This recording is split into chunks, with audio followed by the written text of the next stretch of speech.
Hi, Soul Squatters, and welcome back to my channel. Today we're going to be starting a new series called Blank versus Blank. But before I get into that, I'm going to introduce Dylan. What's good, fam? He's my cousin. He's going to be helping me on this series. And I also have my own YouTube channel, DylanDude17. Description. So, today we're going to be doing Season 1 of Riverdale versus Season 1 of Stranger Things. So we're going to be comparing the two, and we're going to, in our opinion, which one we thought was better and more worth the while. So let's get started in Riverdale Season 1. Okay, Riverdale began by introducing us to characters from the classic Archie comics, but with a dark twist. The first season was framed around the mystery of who killed Jason Blossom, with a couple more storylines intertwined that somehow connected at the end. In the beginning, Veronica was only just arriving to Riverdale after her father, Hiram Lodge, was imprisoned, and Betty was in love with the oblivious Archie, who only cared about his music career. Yes, sir. Jughead was the outcast narrator trying to explain the stories of Riverdale. At first, in my opinion, I thought that Jughead was the narrator of the whole story. I didn't think he was going to be a main character, but I'm happy he was. So let's get started in the mystery of Season 1. And quick note, before I even watched the show, I used to watch Zach Life on Sweet Life on Deck. Yeah. Sweet Life on Deck. And that was like one of my favorite TV shows, so yeah, close brush, you go fam. So obviously one of the first mysteries that we got introduced to in the very first episode was the death of Jason Blossom, who had been shot or drowned in the river. Yeah, which was weird because why would Cheryl Blossom cover up her own brother's death? At first, Cheryl was being pretty weird, covering up, making all these stories about just walking to the river with him and didn't see anything about it. Sometimes she claimed that she wasn't with him at all. Keep in mind, this is on the 4th of July, and people were firing off fireworks, but Archie and Mrs. Grundy heard a gunshot. We'll get to them later. So, obviously, going on with Jason Blossom's death, it's kind of crazy about the story, and we didn't figure out until the end of Season 1 and the beginning of Season 2. Veronica, at first, had a lot to deal with. Especially just moving to Riverdale and starting at Riverdale High, with everybody knowing her father, Hiram Lodge, was imprisoned. As a newbie to Riverdale High, Veronica has to deal with being the new kid, and being the new kid would probably suck. I've never been in that situation, but I know it would probably suck. Yeah, especially in high school when everybody knew everybody growing up together in elementary school and middle school. The worst part about it is everybody knew about her father being in prison. But a quick relationship began between Betty, Veronica, Archie, and Jughead. Cheryl, for some reason, didn't seem to be digging the Veronica vibe. She tried to be this sassy girl, introducing herself as Cheryl Bombshell and self-plugging her Twitter. Veronica did not like that. Not very much. But as they went on, Veronica and the girls' missions was to try and stop Chuck from his playing girl game. The second fact, or part, the Mrs. Grundy drama. Let's talk about that. Archie and Miss Grundy. Yeah. Archie had a big secret. At the beginning of the secret was the fact that he was having an affair with his music teacher, who's probably like 85 billion years older than him. Like, what the heck? Mrs. Grundy was shady from the get-go, so. Archie and Miss Grundy just happened to be at Sweetwater River having a picnic / makeout sesh on the 4th of July. They also claimed to hear the gunshot that killed Jason Blossom. Little did they know it was actually just an adventure scout led by Dilton Doily. At first, I thought it was fireworks, but it was also kind of suspicious that there was only one. Yes. Betty, Veronica, and Archie discover Mrs. Grundy's real name, Jennifer Gibson. She changed her identity. She leaves town when Alice threatens to expose her, and she never was heard from again. Let's talk about how Jughead and his father, F.P. Jones, were seriously struggling. One, Let's talk about the struggle that FP Jones and Jughead went through. FP, living by himself in a trailer at Sunnyside Trailer Park, being an alcoholic, and his son Jughead Jones living on the streets and living off of Pop's Burgers. FP is actually the leader of the Southside Serpents, and somehow Jughead had a big fight with FP, and FP decided to try to change for the better. But as that happened, FP eventually ended up getting arrested after being a suspect to killing Jason. Now, Jughead's world was turned upside down when his movie theater drive-in that he worked at was closed down. He was not, okay, so before this, he was living in the drive-in at the top where they would play the movies. And then when it closed down, he had to go into the streets. Jughead really loved this drive-in, and when an anonymous buyer who was in prison, wonder who that would be, bought the drive-in, and Jughead didn't have anywhere to work, and he had to find somewhere to sleep, so he ended up sleeping in the janitor's room at Riverdale High. In Jughead's personal life, outside of work, him and Betty are literally the cutest couple ever. The beanie he wears on his head is so adorable, and he hates Okay, chill out. birthday parties. Now let's talk about Betty's sister Polly and what she has been through. At first, I thought Polly was a super sweet girl just trying to do the best for her family. And she had been captured by the Sisters of Quiet Mercy because she had been pregnant with Jason's kid. Which we didn't even know until Betty went to visit her sister in the Sisters of Quiet Mercy. Although she was MIA for the first 3 episodes, after a little detective work, Betty and Jughead discovered she was being held hostage in the Sisters of Quiet Mercy with 7 months pregnant with Jason's baby. And they were also engaged. Yikes. When Betty spoiled the news to Polly about Jason's death, she was devastated.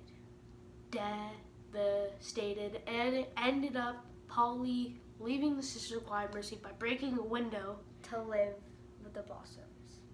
Yes. And the biggest bombshell of them all, the Coopers are actually the Blossoms' blood? Which means Jason is Polly's cousin. What? Sorry. Excuse me? But Hal Cooper wanted Polly to not have the baby killed because he knew all along that the Coopers and the Blossoms were the same family. yes. Let me tell you something. That is weird. And in the end, Polly ended up having twins at the farm.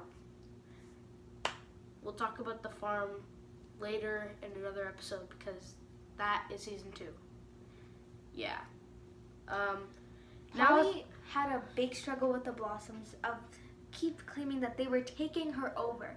Alice fought her hardest fight to try and get her back into her house. Finally, it worked and the family was back together, but Betty was kind of on the edge of the family being back together and them all thinking that it was normal. Yeah. Now let's talk about the truth about Jason's death when it finally came out. This was a huge shocker to me because I was so shocked. It was just, wow. Betty, Veronica, and Archie and Jughead team up to try to find out who really killed Jason so they can clear FP's name. Kevin's boyfriend, a Southside Serpent member who was Joaquin, who was working with FP, leads them to a guy FP was working with, only to find him dead. They found a USB drive in Jason's varsity football jacket, plugged it into the computer, and saw this horrible video. Now, of course, this video was Jason, arms tied in like a school chair. Literally just... Yeah. Freaking out. He was crying. He looked like he had been abused. And all you see, one person in the shot holding a pistol. Wonder who that is. One and only. Clifford Blossom. Who is that? That's his dad. His father. Cheek, cheek. And you know what? Clifford Blossom also lied. He said that Jason stole the ring and threw it at him because he said he didn't want it anymore. But in the video that they watched, he took it. Jason had it in a little pocket that was right here that you could open it and put it in. Jason's dad took it out of the pocket, grabbed his gun, and just went bang. What? But at the beginning, we were convinced that we knew Jason had been shot, and if he shot, lost his balance and somehow stumbled into the river. He must have drowned in the river because he was drowned. I don't know if that's a word. He was drowned. But we found out later on that FP and Joaquin were doing the dirty work and keeping Jason's body in a freezer. Yeah. Now we're going to talk about how it all ended. Season 1. As a finale.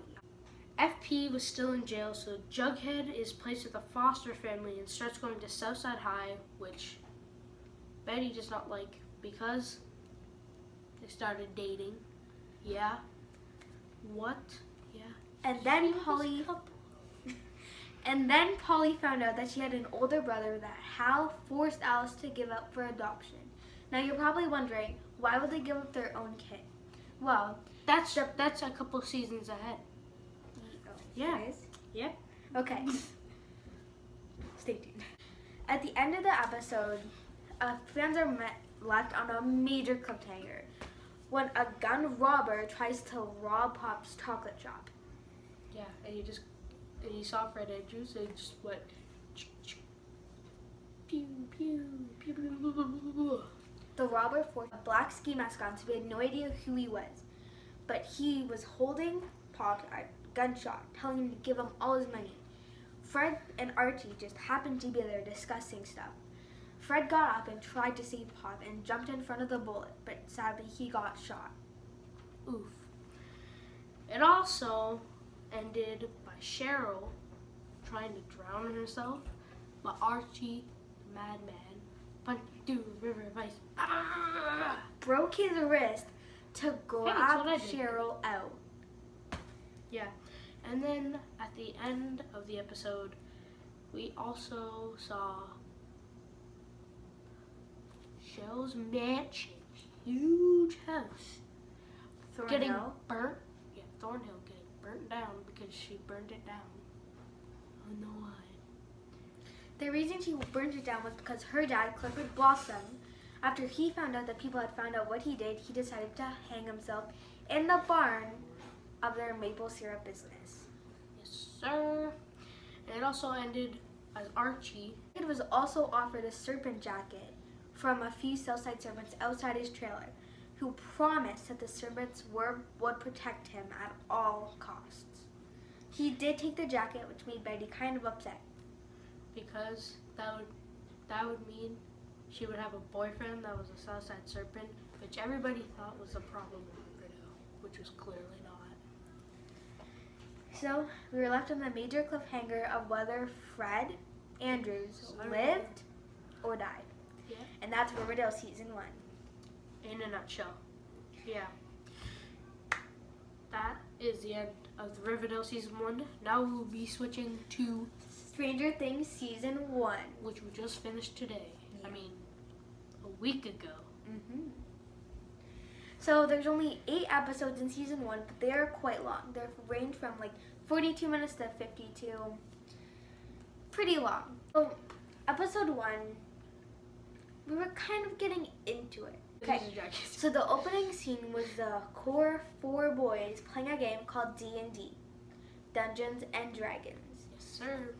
There was this one stage where a big monster was coming to attack, and Will had the choice to either use a fireball and save all of his friends, or shield and save themselves.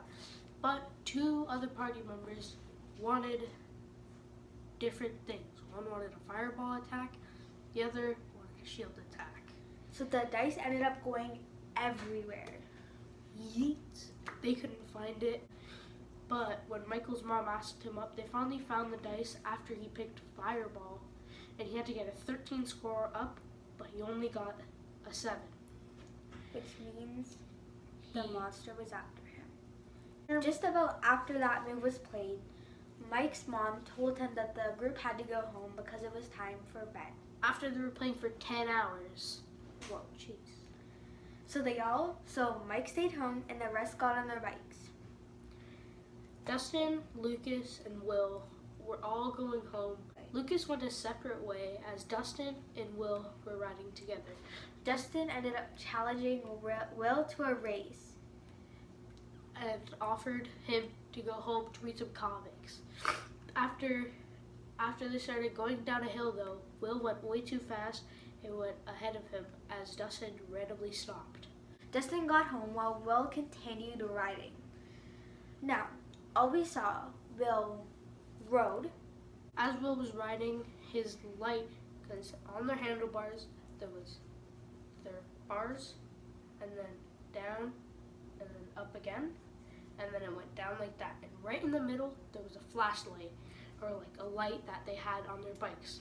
As he was going, he was riding like this, and his flashlight started flickering. So he looked down at the flashlight, and when he looked right back up, he saw a man in the middle of the road. So he turned and went down a hill into the forest and fell.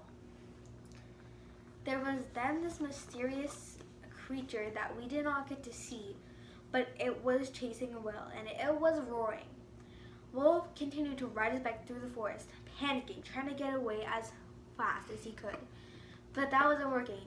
He fell off his bike, decided he had no time to get back on, threw his bike to the ground, and ran through the forest. Obviously, whatever this monster was, it could have outrun him. Yes, sir.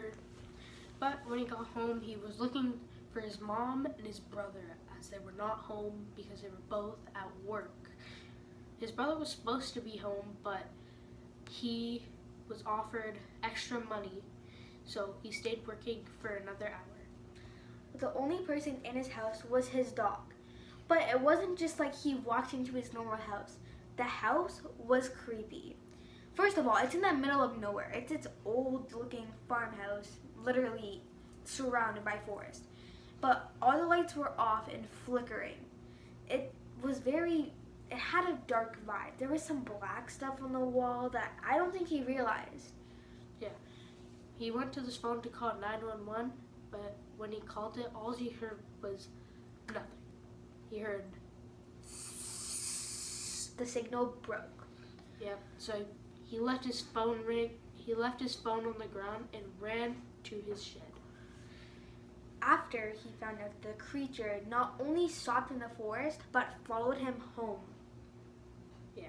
And when he got into the shed, he needed something to defend with.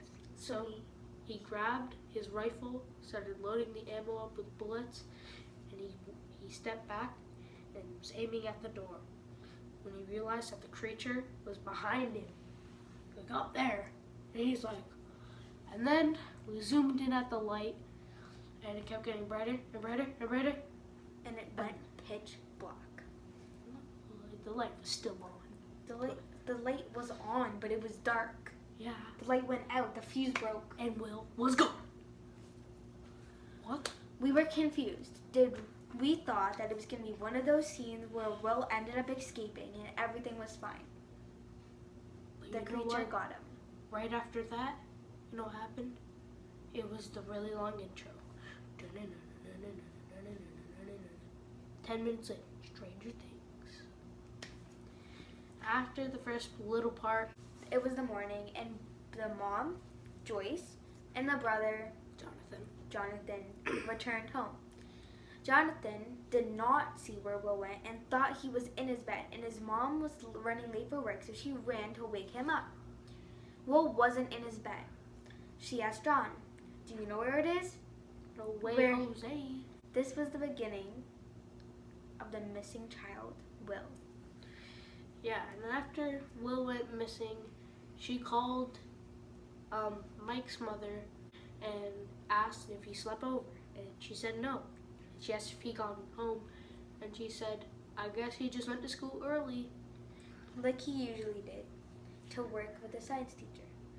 But little did they know, when the 3 other boys got to school, Will they was rode their nowhere in bikes, sight. and Will's bike was not there. and Will was nowhere in sight. Boys were a little bit on edge at first, but they were fine with it. They thought he must just be sick or something. Or, maybe Missing. his science teacher yelled at him and he ran. But who knows? After a while, Joyce finally figured out that Will was missing and decided to run to the police department. The police officer who was helping at first wasn't very helpful.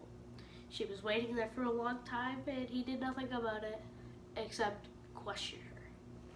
And then he typed like this. He thought Joyce was going nuts. And of course, all he did was sit there with a cigarette in his hand. That day, Jonathan and Joyce were at home and they got a call. She picked up the phone and it was random noises. And what did she hear? She heard her own son's breathing and she started screaming, "Will, is that you? Will? And then as it kept getting louder, there was a shot to the phone. Mm-hmm. And then she started crying and Jonathan was like, and then he was trying to like, "Are you there? Are you there?" And the phone was burnt. Like, what? And it was a stormy night, so it was kind of weird. Now, back to the officer. And smoking in a police station, kind of weird. But he was also an alcoholic. The reason why he was an alcoholic was because 4 years ago, before we even knew about Stranger Things, his daughter died. His daughter died because of cancer, and that's probably the worst feeling in the world. He got super emotional and his mental health was horrible and he had nothing to rely on except alcohol and drugs. As his wife left him. So, oof. So, it was officially announced that Will had gone missing and the police were set out on a search. The boys decided that they weren't just going to do anything about it. They were going to find Will. So they went out in the pouring rain, stormy night in their raincoats with their flashlights into the forest walking. And all they see is a girl in front of them with a shaved head in a hospital gown. They didn't know what to do, but keep in mind Dustin was literally complaining the whole time. So, yeah. This girl, her name was 11, which they found out later next episode. When 11 came into their house, they didn't even know what she was doing. They just knew she was a weirdo. Really weird. She wasn't talking and they felt bad for her being alone in the forest by herself on a rainy day. So they took her home and Mike made her a nice little bed for it and they sat down. Now, Lucas and Dustin extremely not okay with this and they thought she was edgy and started calling her a weirdo. But Mike gave her clothes. She was gonna get dressed in the living room and she went and then they were like, no, and then when they went in, or when Mike told her where the bathroom was, he tried to close the door and she was like, no. And then we figured out that she did speak. And before they even found the girl, what happened to her was she escaped out of a place that she was doing tests on her. We later found out, she was being abused and she was being used because she had mind powers. Yeah. Now, obviously, Dustin was extremely uncomfortable with her trying to get changed in the living room, and he kept making jokes about how she was all and trying to do this. Whoa. He ended up knocking his hat off. Can my hat, please? Yeah. After this happened, we realized the person who was doing tests on her was her father. What? Who would do that to their kid? 11 then went up to Mike's room after a couple of days and saw the picture of Will. She pointed to him. She said, Will. She obviously knew who he was. They called the court three over, because there was only three of them now, and took them down to the basement. She swiped all the characters off the D&D board and placed one of the characters and said, Will. She then flipped over the board and she placed Will, the character, put it on top and said, Will, and then grabbed the monster that took Will, or when they were first playing the game, the monster that they tried to go for Will, but then the monster then got Will. She put that on the board and said monster. Then we knew what actually happened. And this was actually Mike's theory. So they kind of got it in the bag, you know what I'm saying? But yeah, after all this happened, we really got to know about Nancy Wheeler, Jonathan Byers, and Steve Harrington. And the second disappearance Of Barb. who also was Ethel Muggs in Riverdale. Yeah. So what? Yeah, that's legitness. So at the time, Nancy and Steve were dating, and Steve invited Nancy over to his house where his parents weren't home for a house party. There was also one of his friends, Tommy, and his girlfriend. Yeah. But Jonathan went on for a picture thingy, and then he was behind the house of... Before we get into that, Nancy didn't feel comfortable going by herself, so she took her friend Barb and invited her to the house party. Yes, sir. They entered the party and everything was chill. They were playing around the pool, chugging beers, doing teenager stuff. What a teenager shouldn't be doing. Yeah. And when they went inside, Barb wanted to go home, but Nancy did not. And she asked Barb, and she said, "Hey, if you want to go home, you can go home. I'll get a ride." Barb didn't want to go home without anybody, so she went to the pool on the side. But earlier, she cut her hand because when they had beers, they put a hole in it with a knife and tried drinking it. And they asked Barb to do it, and she cut her hand. She cut her hand. And, well, when she was sitting by the pool, a drop of blood went into the pool, and the pool went dark. And Jonathan was taking pictures the whole time. And when he looked down, he looked back up and heard a scream, and she was gone. Now, we later found out that it was the same monster that took Will that took Barb. But we came to the conclusion that the monster was attracted to blood. So they took a shark, and it could smell blood from, what was it, a quarter mile away? Something like that, yeah. Something like that. Then they said it's basically all instincts of almost every single animal, but it didn't look like an animal. It looked like a monster. Like one of the zombies from Fortnite, but 10 times worse. Yeah. Like, not pink, fluffy unicorn dancing on rainbows. So, after a while, Nancy and Steve got into a huge fight just because she felt that Steve was just not a good boyfriend. Yeah. Later, Nancy and Jonathan started being friends, and they wanted to get this monster because Nancy wanted her friend back. Little did she know, her friend was dead. Sorry to spoil it for you, but you should have clicked off this video while you could. Nancy and Jonathan then discovered that Nancy, when she went back to Steve's house, had seen a faceless creature roaming through the woods. Because Jonathan took those photos, someone told Steve, and Steve went a little crazy, broke Jonathan's camera and found the pictures and ripped them all up. But Nancy looked down and saw a picture of Barb sitting by the pool, so she took a couple of the pictures and left. She later pieced up all the pictures and saw a creature on the side corner of the picture. They later zoomed in the picture and saw it was the creature that did in fact take both Will and Barb. So let's skip ahead a lot. After forever, the police department called Joyce and said, "We found your son." Everybody, including Michael, Dustin, Lucas, and 11, went down to the river and saw the police pull out drowned Will, Jason Blossommuch. What? That is weird. Like, what the heck?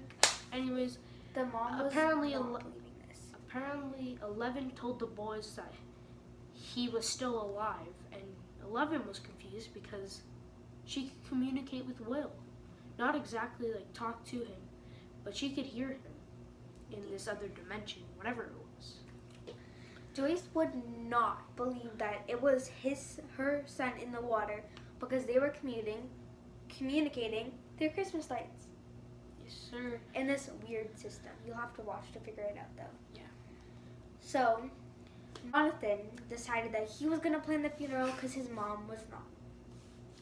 But after, why his mother was not believing it was because when they went to go see the body, at first she didn't believe it, but then when she asked to see the birthmark, there was no birthmark. It was not there. And a couple hours later, they were still communicating through the Christmas lights. Now, at first, me and Dylan thought that this could have been the creature pretending to be Will, but at the end, we later found out it was actually Will. So, Jonathan went to the coffin store, whatever you call it, and started to buy and started to roam around for coffins for Will's body. But then Nancy rushed in with the photo, telling him, "We need to enlarge this right now." Which they did, and found out that it was. So they wanted to get this creature, and they knew that it was attracted to blood, so they set up a trap. And as they set everything up,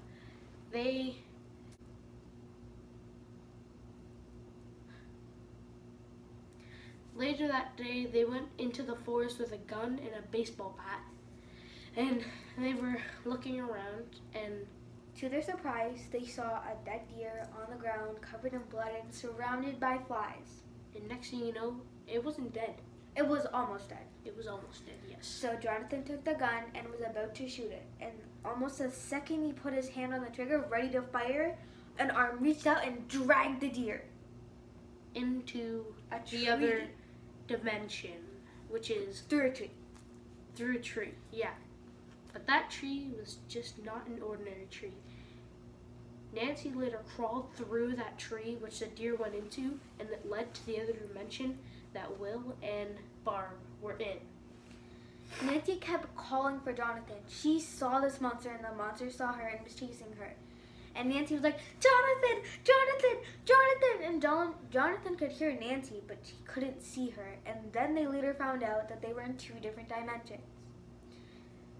Nancy caught onto this and decided to crawl back through the tree where Jonathan struggled to pull her out, but they made it just in time. They decided that was enough searching for today.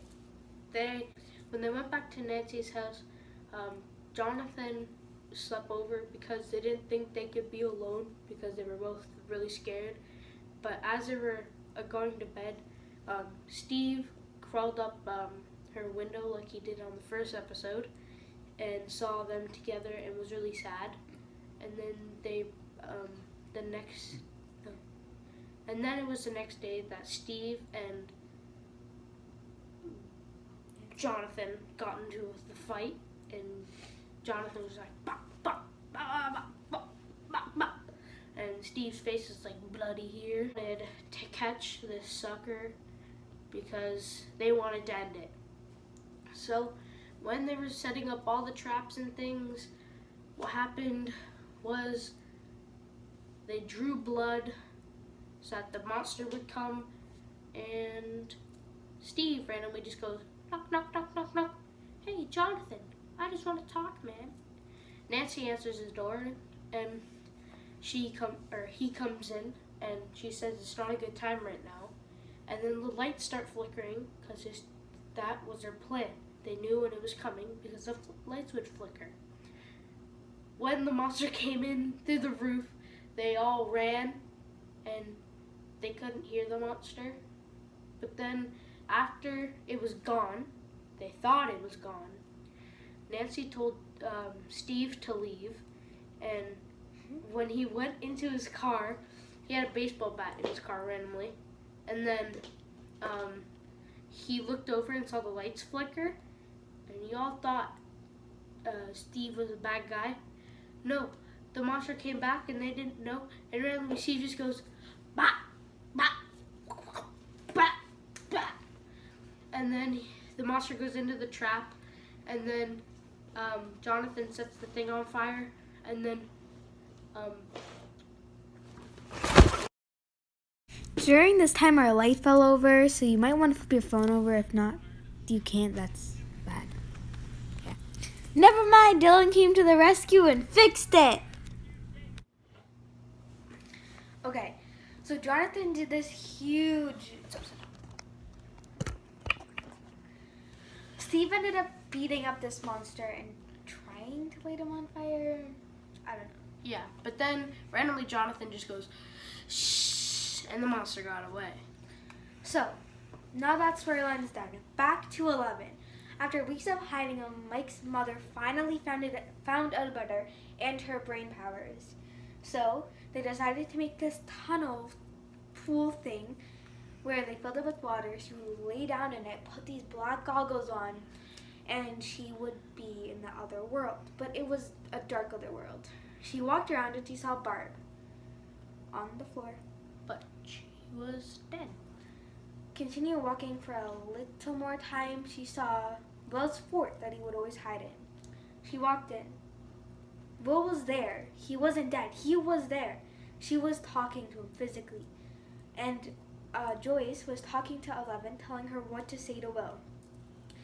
They explained how they were coming together and he just needed to stick in there for a little longer. And, well, Joyce and the cop, who wasn't doing much at all, the cop randomly knew that they were on, the people who were doing the tests on 11 were onto him. So he searched his house and randomly found a mic. And he destroyed this mic and ran to Joyce and told him that she wasn't crazy. And so they went into the test lab and tried to look, because the test lab led to the other dimension. So him and Joyce went into there to look for Will. As they were looking for Will, they found Barb on the floor and she was in fact dead. So, yikers. Yeah. But then they kept walking and found Will. And Will was almost dead. Almost. He was. The thing that got him put something in his throat and was like, ah. It was sticking out like that, and Joyce was like pulling it out of his mouth, and finally they got it out. They put him on the ground and started doing CPR. No. And then randomly the cop just starts going. Dylan forgot to mention the fact that Will was pulled out of the other dimension by his mother. So yeah. So after a little bit of CPR, they got him somewhat breathing, and he was rushed to the ER where a breathing mask was put over him. A couple hours later, he woke up to see Joyce and his brother Jonathan sitting in the room. Everyone was crying when he woke up, and all was amazing. And then The boys came. the boys came, and they were all hugging him, and they started coughing. And they're like, oh, sorry. But yeah, that happened. And then we skip to a month later. Yeah. Yes, it was Christmas. And they were doing Christmas dinner, just the three of them, Joyce, Jonathan, and Will. And he had to go wash his hands. So he went to the bathroom and He started coughing. And when he went like, a random little thing a from... slug, Yeah, slug was tentacle thing. And he was like, what? And randomly, he had we don't even know if it was a dream or not, but like, it was in the other dimension. He was like, what the heck? And then he came back, and he was like, what? And his mom asked him if he was okay, because he came to the table and was like, what? And he was like, yeah, I'm fine. And that's... Is that the end? Yeah, that's how Yeah. it ended. That's how season 1...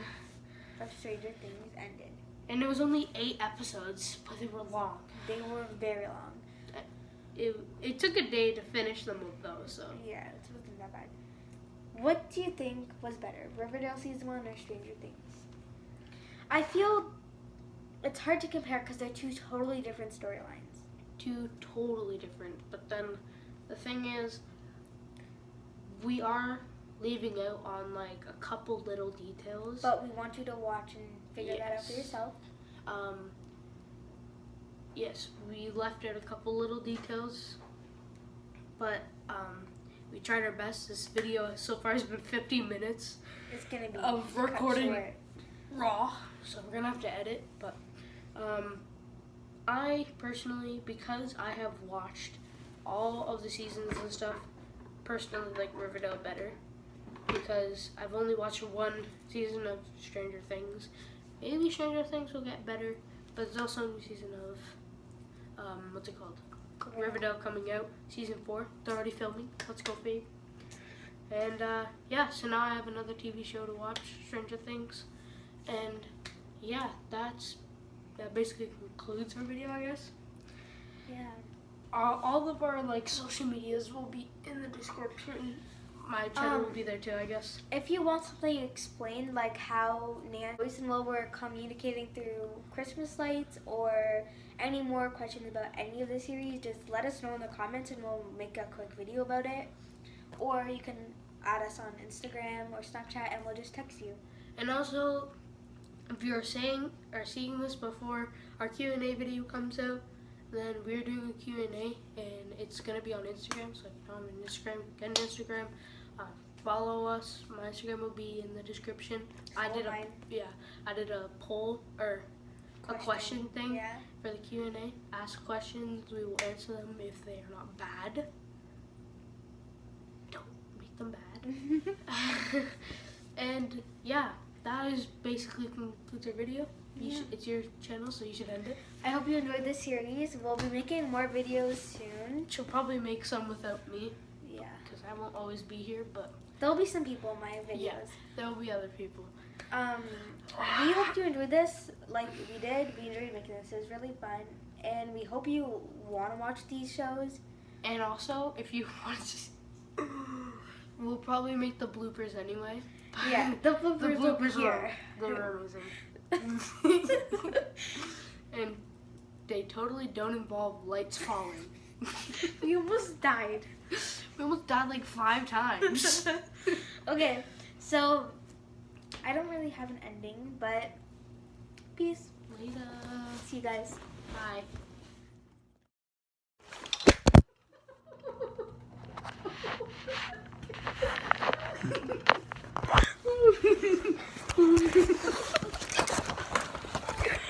My lord, Dylan, set the camera up.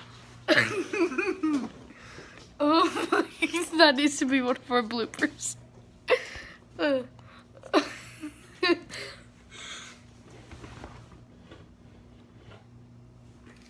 Okay, so Jonathan did this. Okay. Let's talk about.